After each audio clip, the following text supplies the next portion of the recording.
A 3D render, unlike an ordinary static render, is a render in which you can freely navigate throughout the rendered version of the design just as you would in this design preview.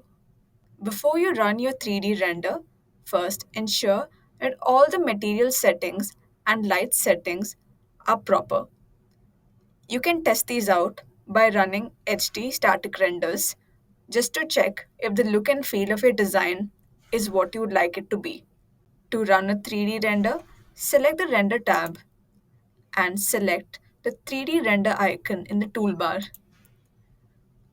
In the modal that opens up, you will see a button called Start 3D Render. Select this button.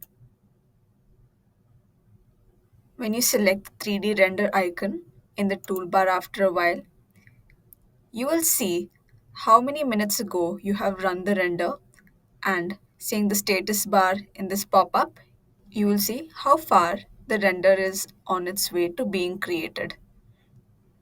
When the 3D bake is done, you will be alerted of the same via a pop-up that will appear at your bottom right.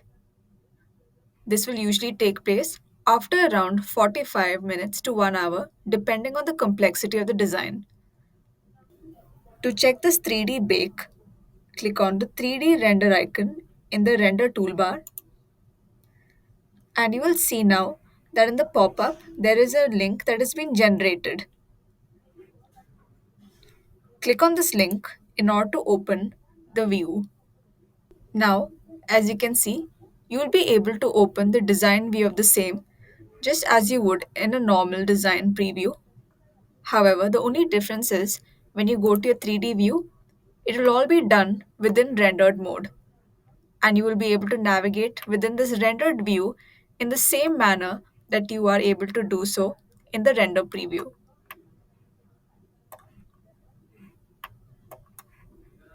You can even access all the views that you have added and saved in order to get all the rendered views of this particular design. In order to share this bake view with a client, you can always directly copy and paste this URL link to the client, or you can go back to your design and in the modal that had opened up next to your link, you can select the clone icon and the link would be copied to the clipboard.